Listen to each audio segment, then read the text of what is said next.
Hello everyone, this is Nick Perry at Schaefer's Investment Research with your chart slideshow for Thursday, July 26th. Today I'm back with my weekly check of the broad market indices. In last week's chart slideshow, we were discussing the uptrends. Basically, I said that on the SPX we were above this downtrending line that marked the highs. Said the chart was constructive. If we did see a pullback, that this intermediate term support was something to keep an eye on. On the comp, we talked about the uptrend that was in place, and on the rut, I talked about the choppy action amid the long-term uptrend. When we turn to this week's charts, we of course see the pullback. If you've been following the market for the last couple of days, specifically today, you're well aware that the market's been getting hit. Like the other indices, the SPX has been hit, but what we're seeing right now is this pullback brings us right back to these former lows. That's the first level of support to keep in mind.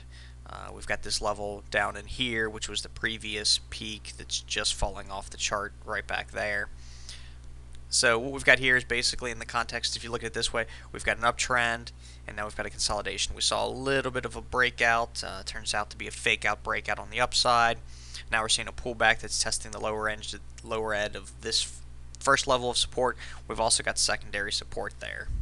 When we look at the Dow, we see a pullback, but we're probably in a stronger technical picture on the Dow than we are on the SPX. It's just now flirting with its 50-day moving average, which the SPX broke a couple of days ago.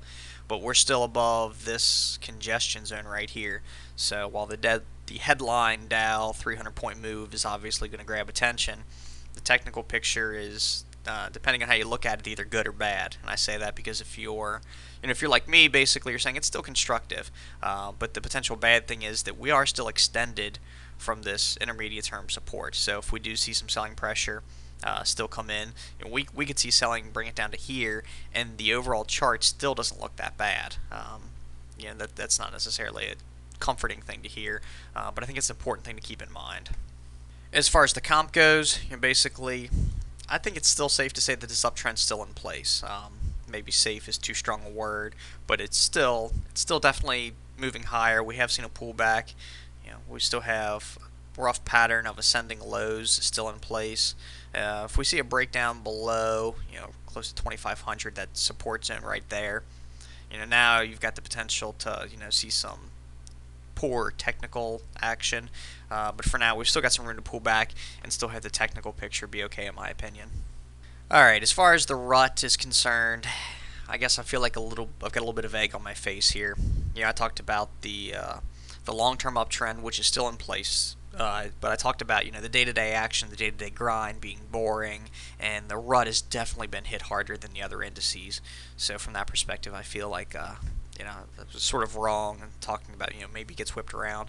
We've seen a shellacking here, but again, in terms of the long-term uptrend that's in place, this doesn't even bring us below those lows from right there. So it's been brutal. I still got to say the long-term uptrend's in place. Maybe that's breaking, and maybe this is a sign that smaller cap support is falling away. Time will tell on that. But for now, we're still in this consolidation zone.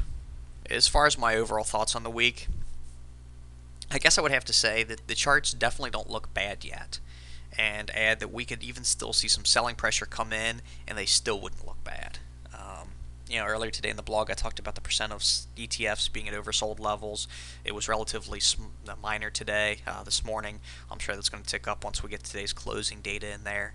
But it usually takes a few days for that to reach an exhaustion point. So from that measure, that would suggest we still could see selling come in. But the levels on these charts are still intact to me. Obviously it's going to be, I would expect to see some continuing volatility.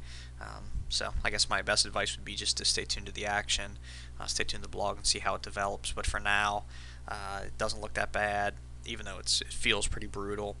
And even if we see a little bit more, it's still not going to derail these trends we've been discussing.